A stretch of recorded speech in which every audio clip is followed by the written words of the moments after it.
नमस्कार। आप देखना शुरू कर चुके हैं लाइव सिटीज को। मेरा नाम शेख है। पटना के चर्चित नीट छात्रा मौत मामले में आज से जांच शुरू हो गई है। आपको बता दें कि कल गृह मंत्री ने आदेश दिया था, पटना आईजी इसकी जांच करेंगे और उसके बाद शंभू गर्ल्स हॉस्टल में पुलिस की छापेमारी होती है, जांच करने पुलिस टीम पहुंचती है। वहीं आपको बता दें कि पिता ने कई गंभीर आरोप भी लगाए हैं, तो प्रशांत किशोर ने एसएसपी से भी मुलाकात की है। लेकिन क्या थानेदार पर एक्शन होगा?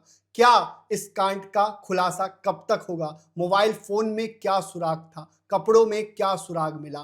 तो इन तमाम चीजों को लेकर हमारे साथ बिहार के वरिष्ठ पत्रकार ज्ञानेश्वर जी हैं। ज्ञानेश्वर जी, क्या बातें सामने आ रही हैं? जिस तरीके से पोस्टमार्टम रिपोर्ट को लेकर कल आपने जानकारी दी थी, क्या कुछ उसमें बातें थी? संघर्ष हुआ था? देखिए अभिषेक जी, यह मौत बिल्कुल सामान्य नहीं है और बहुत ही दुखदाई घटना है। और इसमें पुलिस की जो भूमिका रही है ना, वह बहुत निंदनीय है, थू थू करने लायक है। और देखिए, आपने कहा थानेदार, मैं थानेदार को नहीं जानता। देखिए, हमने इस मामले में कल पहला वीडियो किया था और इसके बाद ही एसआईटी का गठन हो गया। अब लोगों ने कहना शुरू किया, मुझे ट्रॉल करने वाले लोग तो रहते ही रहते हैं, कि आपने जाति जानी और इसके बाद आप शुरू हो गए। मैं आपसे ही चर्चा कर रहा था, आप ही इस मुद्दे को लेकर आए थे। आपको पता है यूट्यूब की कम्युनिटी गाइडलाइंस बहुत सारी हैं, जिसके कारण बहुत सारी बातें नहीं की जा सकती है। तो हमने कहा यह गंभीर मसला है। हमने लड़की की जाति आपसे नहीं पूछी थी और न कल्प्रिट के बारे में कल्प्रिट की जाति पूछी थी। खैर चलिए, जो सच है वो बोलेंगे हम। और यह सही है कि आपसे बातचीत के बाद हमने कल राज सत्ता से जुड़े लोगों से बातचीत की थी कि यह मामला गंभीर दिखता है। फिर वीडियो, इसके बाद एसआईटी का गठन, यह सब तो हुआ ही हुआ। देखिए, इस मामले में मेरा यह स्पष्ट मानना है कि मौत हुई और मौत को रफा दफा करने की सबसे बड़ी कसूरवार इस केस की अनुसंधानक, जिसे आप चित्रगुप्त नगर थाना की प्रभारी रश्मि कुमारी बता रहे हैं, रोशनी कुमारी। रोशनी कुमारी या रश्मि कुमारी जो भी है। देखिए, एक महिला पुलिस प्राधिकारी और एक लड़की की मौत, मतलब इस महिला पुलिस प्राधिकारी को सामान्य पुलिसिंग भी नहीं आती। वह इस मामले की विवेचना ज्यादा बेहतर तरीके से कर सकती थी, लेकिन वह किसी न किसी मकरजाल में फंस गई, किसी न किसी लालच में फंस गई और वह करती रही जिसके कारण पुलिस के वरीय प्राधिकारियों को भी आज निंदा और फजीयत झेलनी पड़ रही है। आपने देखा ही कि कल सम्राट चौधरी के निर्देश के बाद जो एसआईटी गठित हुई, उसमें आईजी पटना है लेकिन एसएसपी नहीं है। देखा आपने? हाँ। और देखिए, एसपी पूर्वी को हाँ बनाई है। हाँ, और देखिए आप, देखिए अब तो हम यह भी कह रहे हैं कि पटना पुलिस को इस मामले में न्याय की मांग करने वाले लोगों पर लाठीचार्ज करने और मुकदमा दर्ज करने के मामले में माफी मांग लेनी चाहिए। मतलब पुलिस इस कांड को दबाना चाह रही थी, इस कांड को रफा दफा करना चाह रही थी, और जो लोग इंसाफ मांगने गए थे, आपके पास लाठी थी, आपके पास मुकदमा था, इसलिए आपने लाठी भी बरसा दी और मुकदमा भी दर्ज करा दिया। लेकिन पोस्टमार्टम रिपोर्ट ने कह दिया कि आप गलत थे, इंसाफ मांगने वाले सही थे। इसलिए उस मामले में इंसाफ मांगने वालों से माफी मांगनी चाहिए पटना पुलिस को। प्रशांत किशोर ने भी आज एसएसपी से बात की है, ठीक है। और देखिए, हर संवेदनशील व्यक्ति को इस मुद्दे को उठाना चाहिए। अब लोग कह रहे हैं जंगल राज। देखिए कि आप जंगल राज की बात नहीं कर रहे, मुझसे सवाल पूछा गया। जंगल राज। हाँ, देखिए, मैं इसलिए जंगल राज अभी नहीं कह रहा हूं कि सीरीज ऑफ इंसिडेंट्स नहीं आए हैं, ठीक है ना। और अब इस मामले में कल्पित तक पहुंचना, मैं फिर कह रहा हूं कि यह मौत सामान्य नहीं है, लेकिन गुनहगार कौन है इसकी जानकारी अभी नहीं है। और पुलिस, आपने कहा कि आज आईजी पटना, जिन्हें एसआईटी का हेड बनाया गया है, CID का। जितेंद्र राणा, हाँ। वह गए थे। उनके साथ दूसरे जो पुलिस प्राधिकारी थे और कमजोर वर्ग पारसनाथ। के एडीजी पारसनाथ भी वहां जांच करने को पहुंचे। हमें लग रहा है, जब हमने पूरे घटनाक्रम को देखा, टाइमलाइन को देखा, कि पूरे मामले में पुलिस लापरवाह दिखी है, पूरे मामले में पुलिसिंग दिखाई नहीं पड़ी है, पूरे मामले को लिपापोती करने की कोशिश की गई है। अब देखिए, अब जिन कड़ियों को जोड़ा जाना है, जिन कड़ियों को जोड़ने की कोशिश करेंगे एसआईटी के हेड, एसआईटी के चीफ पटना के जोनल आईजी, हमने आपसे ही कई सवाल पूछे क्योंकि आपने घटना स्थल का कई बार मुआयना किया है। हाँ, तो आज घटना स्थल खाली है। हाँ, घटना स्थल खाली है। देखिए, अब जब हम बात कर रहे थे, जब हम इस कांड की विवेचना शुरू किए हैं, तो हमने लड़की के पिता, हमने लड़की के मामा और अन्य पक्ष से बातचीत की। क्या जानकारी मिलती है? लड़की नए साल की छुट्टियां मनाने घर गई थी। 5 जनवरी को वह वापस आती है 3 बजे के करीब। हाँ, 3:34 में जो टाइमलाइन है, 3:05 में वह पटना जंक्शन पहुंचती है। 3:34 में दिन के वह हॉस्टल पहुंच जाती है। जहानाबाद में जो लड़की की मां है वह स्टेशन तक पहुंचाने आई थी, उसने ट्रेन पकड़ा है। और इसके बाद रात को 9 बजे जब लड़की 3:34 में हॉस्टल पहुंच गई है, शंभू गर्ल्स हॉस्टल, तो रात को 9 बजे लड़की ने अपने माता पिता से बातचीत की है और सामान्य बातचीत हुई है। कहीं कोई असामान्य स्थिति और परिस्थिति नहीं है। उसने कहा है कि मैं खाना खाने जा रही हूं। ठीक है, तो कोई असामान्य नहीं। इसके बाद 6 जनवरी को वह बेहोशी की स्थिति में मिलती है या बेहोश पाई जाती है हॉस्टल के भीतर। तो इसका आशय यह है कि 5 जनवरी की रात 9 बजे और उसके बाद 6 जनवरी को जब बेहोशी की बात आती है, इस दरमियान ही उसके साथ जो कुछ हुआ है, जो पोस्टमार्टम रिपोर्ट कह रहा है। पोस्टमार्टम रिपोर्ट क्या कह रहा था? हमने क्यों कहा कि जो चित्रगुप्त नगर थाना की प्रभारी हैं, उन्हें सामान्य पुलिसिंग भी नहीं आती है और वह महिला है, इसलिए उन्हें लानत है। समझे ना? इसलिए उन्हें लानत है क्योंकि उन्हें शरीर पर खरोच के निशान दिखाई नहीं पड़े, उन्हें प्राइवेट पार्ट्स में दिखाई नहीं पड़ा। क्या है? तो ऐसी क्या पुलिस प्राधिकारी आप है भाई? इसी के लिए आप पुलिस बनी है। आपको हम एक छोटी सी घटना बता देते हैं, उसका कोई तार इससे नहीं जुड़ता है। यह करीब 30 साल या 32 साल पुरानी घटना है। पटना यूनिवर्सिटी में सैदपुर हॉस्टल है। सैदपुर हॉस्टल कैंपस में कई प्रोफेसर्स के क्वार्टर्स भी बने हुए थे। एक प्रोफेसर के क्वार्टर में उनकी ही बेटी की गोली मारकर हत्या कर दी जाती है। इसके बाद पूरा बवाल हो जाता है। सैदपुर हॉस्टल वैसे ही बहुत सेंसिटिव हॉस्टल है कि प्रोफेसर क्वार्टर में दिन में लड़की की गोली मारकर हत्या। तो देखिए, तब भी कैसे पुलिसिंग होती थी। इस महिला पुलिस प्राधिकारी को कुछ आता है? कुछ नहीं आता, इसलिए मैं कह रहा हूं। तब हंगामा शुरू हुआ। अब कांड की विवेचना शुरू हुई। उस जमाने में पटना की सबसे सुप्रसिद्ध महिला विशेषज्ञ को पुलिस वालों ने बुलवाया, सिटी एसपी ने बुलवाया। और जैसे ही महिला चिकित्सक ने उस लड़की की लाश देखी, उसके प्राइवेट पार्ट्स देखे, कांड का उद्भेदन हो गया। कांड का उद्भेदन हो गया। लेकिन यह जो रश्मि है या रोशन है, इन्होंने क्या किया? और देखिए कहां कहां लूफोल्स है और कहां कहां मिली भगत है। देखिए, यदि 6 जनवरी को लड़की बेहोश पाई गई हॉस्टल के भीतर, तो पहली जानकारी बेहोश लड़की है, यह जानकारी वार्डन, जिनका नाम नीतू ठाकुर बताया जा रहा है, उन्हें किसने दिया? इसे जानने का प्रयास किया गया? नहीं किया गया। अब यदि नीतू ठाकुर जो वार्डन है इस हॉस्टल की, शंभू गर्ल्स हॉस्टल की, उन्होंने, उनके मन में क्या शंका थी, उनके मन में क्या डर बैठ गया, उनके मन में क्या चल रहा था कि उन्होंने इस बात की जानकारी सीधे तौर पर लड़की के माता पिता को नहीं दी? क्यों नहीं दी? जानकारी, पहली जानकारी लड़की के माता पिता को नहीं दी गई है कि आपकी बेटी बेहोश है। किसे दी गई जानकारी? उस हॉस्टल में रहने वाली एक पुरानी लड़की, जो वह हॉस्टल में नहीं रह रही है, इस लड़की की फ्रेंड रही है, उसके पिता जो एक्स सर्विसमैन हैं, उन्हें इस बात की जानकारी हॉस्टल के वार्डन के द्वारा दी गई। क्यों आपने दूसरे को दिया? क्यों दिया? इसका मतलब आपके मन में कुछ खोट है। और क्या जानकारी दी गई? जानकारी दी गई कि शाहजा क्लिनिक लेकर जा रहे हैं या शाहजा हॉस्पिटल।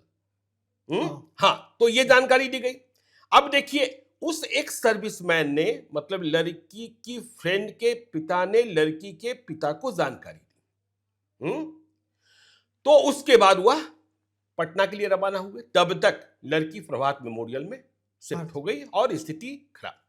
वहां भी अब देखिए, जो मनीष कुमार रंजन, जो इस हॉस्टल के बिल्डिंग के मालिक हैं, ठीक है ना, हॉस्टल के संचालक नहीं है।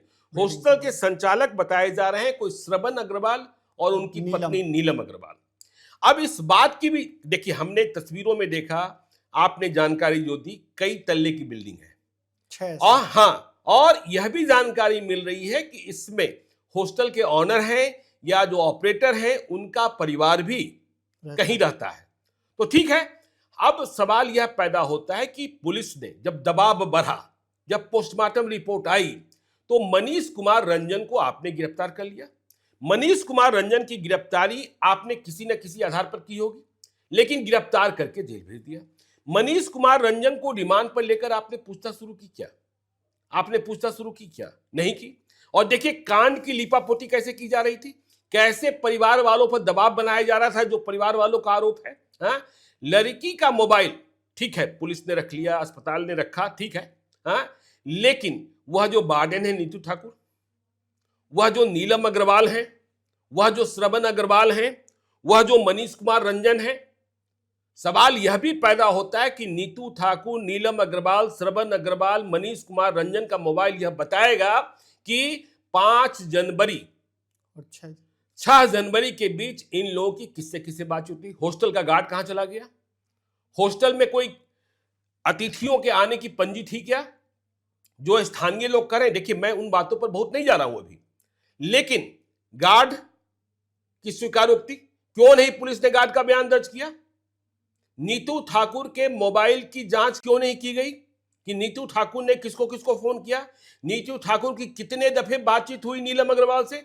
नीलम अग्रवाल, अब देखिए शाहजहां क्लिनिक के बाद प्रभात मेमोरियल अस्पताल ले जाने का फैसला कैसे हुआ, किसने किया, यह बड़ा सवाल है। और प्रभात मेमोरियल अस्पताल के जिस डॉक्टर पर सवाल उठ रहे हैं, हाँ डॉक्टर सतीश पर, मैं नहीं जानता, ठीक है, और मैं यह मानता हूं कि लापरवाही किस स्तर पर हुई है इसकी विवेचना पुलिस करेगी।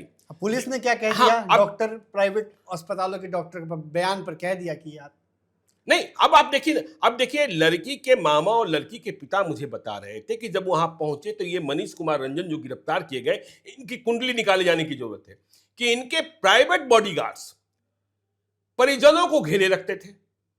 साफ साफ आरोप है कि जो नीलम अग्रवाल है वह मैनेज करने के लिए कुछ भी, और पुलिस वाले भी साथ दे रहे थे।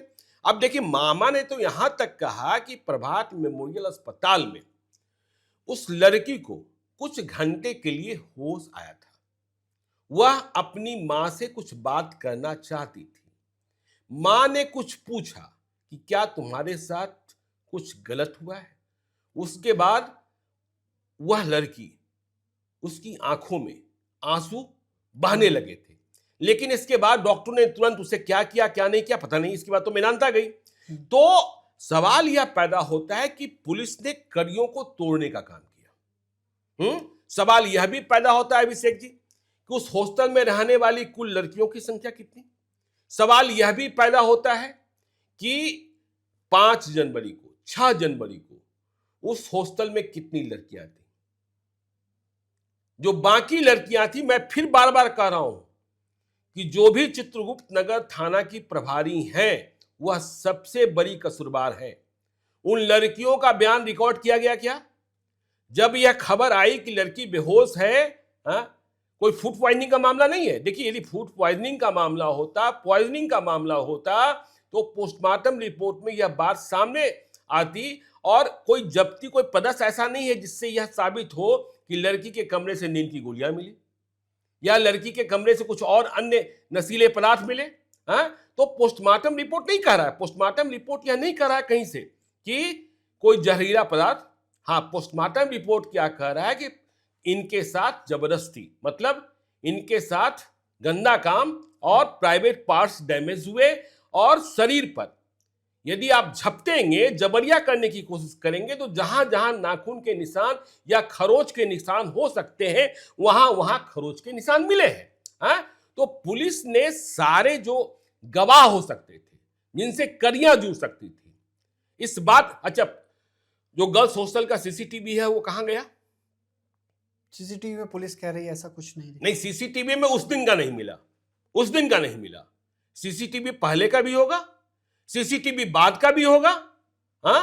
भाई सीसीटीवी बाद का भी होगा। उस लड़की को हॉस्पिटल लेकर कौन गया? कौन गया? यह सवाल है ना। उस लड़की को हॉस्पिटल लेकर कौन गया? हाँ, तो सीसीटीवी पहले का और सीसीटीवी बाद का। देखिए, लड़की कई मतलब लंबे समय से यहां रह रही थी, और मनीष कुमार रंजन की क्या कुंडली है, श्रवण अग्रवाल की क्या कुंडली है, नीलम अग्रवाल की क्या कुंडली है, नीतू ठाकुर की क्या कुंडली है, यह बहुत बड़ा सवाल पैदा होता है। हाँ? अब देखिए, रात को 9 बजे वो अपने माता पिता से बात करती है, वो कहती है खाना खाने हम जा रहे हैं। तो खाना खाने वह गई कि नहीं गई? हॉस्टल से बाहर नहीं आई है। हॉस्टल से इस बात की गवाही तो हॉस्टल वाले भी नहीं दे रहे हैं कि वह हॉस्टल से कहीं बाहर गई और रात को फिर लौटी। यदि ऐसी कोई बात होती तो जो जांच का दायरा है वह हॉस्टल के बाहर भी चला जाता। और मोबाइल का जो सीडीआर है या मोबाइल का जो टावर लोकेशन है वह तो हॉस्टल के भीतर ही। अब देखिए, इसमें जो गिरफ्तारियां हो रही है, या उन लोगोों ने भी कुछ बयान गुमराह करने की कोशिश की कि हम यहां थे, हम वहां थे, जबकि सीडीआर और मोबाइल का टावर बता रहा है कि आप कहीं और थे। तो कहीं ना कहीं झूठ परोसी जा रही थी और पुलिस की ओर से उसको बल मिल रहा था। आप मैनेज करने की क्यों बात कर रहे थे जब आप इतने पाक साफ थे? हाँ, पाक साफ। तो यह मामला बहुत ही संवेदनशील है। यह मामला और शहर की घटना है, पटना शहर की घटना है। और फिर से हम कहते हैं कि देखिए, पटना में जिस बड़ी संख्या में बिना किसी नियम कानून के, आप चले जाइए नागेश्वर कॉलोनी में, आप चले जाइए विवेकानंद पथ में, आप चले जाइए इन कॉलेज के सामने वालों हिस्से में, जरा देखिए जाकर क्या स्थिति और परिस्थिति होती है। हाँ? तो यहां पुलिस ने लैप्सेस किए हैं। यहां पुलिस ने यह साबित किया है कि उन्हें आज के जमाने में भी पुलिसिंग नहीं आती है, और वह कांड को इधर उधर मोड़ने का प्रयास कर रही थी, और जो लोग विरोध कर रहे थे उस पर मुकदमा दर्ज करा दिया। छापेमारियां होने लगी। यह कौन सा मजाक है भाई? यह कौन सा मजाक है? यह तो हम कहते हैं कि विरोध का आवाज और इंसाफ की मांग करने वाले लोगों की जीत है कि पोस्टमार्टम रिपोर्ट ने सच को सामने ला दिया, वरना इस केस को रफा दफा किया जा चुका था। और इस कांड में गुनहगार मिलने चाहिए। देखिए, एम्स की रिपोर्ट का आप इंतजार कर रहे हैं, बिस्रा की रिपोर्ट का इंतजार कर रहे हैं, बिल्कुल कीजिए। लेकिन 3 डॉक्टरों की टीम ने जिस तरीके से, ऐसा नहीं, हमने कल आपके सामने उस पोस्टमार्टम रिपोर्ट को पढ़ा। उस पोस्टमार्टम रिपोर्ट में कहीं संदेहास्पद और कहीं यह नहीं लिखा गया कि ऐसा लगता है, स्पष्ट, बिल्कुल स्पष्ट। और यह भी टाइमिंग में बताया गया। यह भी नहीं है कि ये जो खरोच के निशान है या नाखूनों के निशान है वह बहुत पहले के हैं। साफ साफ कहा गया कि ये बहुत पुराने नहीं है। तो 5 जनवरी की रात जो है वह महत्वपूर्ण है, और जब तक क्यों आपने सबको जाने के लिए छोड़ दिया?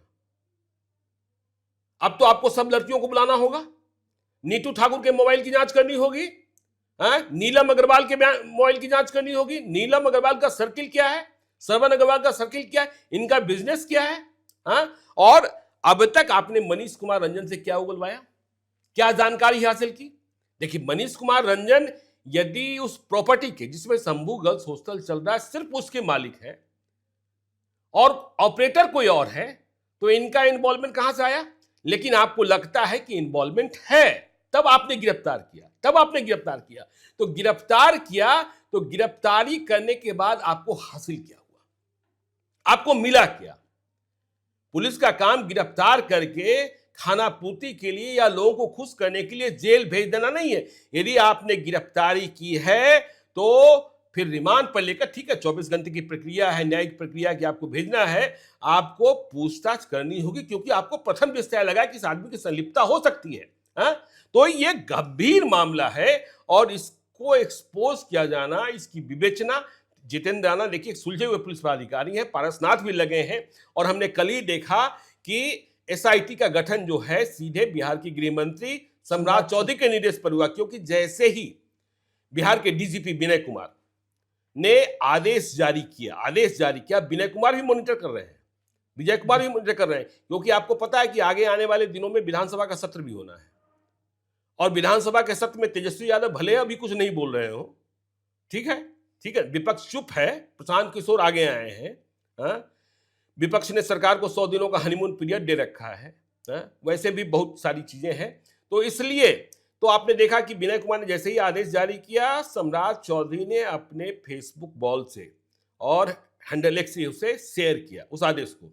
तो अब इस मामले में उद्भेदन होना चाहिए और जो कल्प्रिट्स हैं, कल्प्रिट्स तो है, कोई ना कोई है, एक है, दो है, तीन है, किसकी क्या भूमिका है, क्योंकि उसमें गैंगरेप या सिंगल रेप, यह तो देखिए बिस्रा से मालूम होगा, ठीक है ना, बिस्रा से मालूम होगा। जो आपने कहा कि कपड़ों के निशान या जो कुछ प्राप्त होते हैं, यदि ऐसा कुछ मिलता है तो यह गंभीर मामला है। तो ये गंभीर मामला है। पटना पुलिस की थ्योरी अब बदली है क्योंकि पोस्टमार्टम रिपोर्ट सामने आई है, जिसके बाद इस पूरे मामले का खुलासा होता है कि यौन हिंसा नहीं, तो हुई। पोस्टमार्टम रिपोर्ट देखिए, पोस्टमार्टम रिपोर्ट यदि नहीं आता तो इस केस को पी गए थे लोग, इस केस को पी गए थे। ये जो नीचे पुलिस वाले हैं, जिनके बारे में बार बार कह रहा हूं कि उन्हें पुलिसिंग नहीं आती है, और ऐसी महिला पुलिस पदाधिकारियों को लानत है जो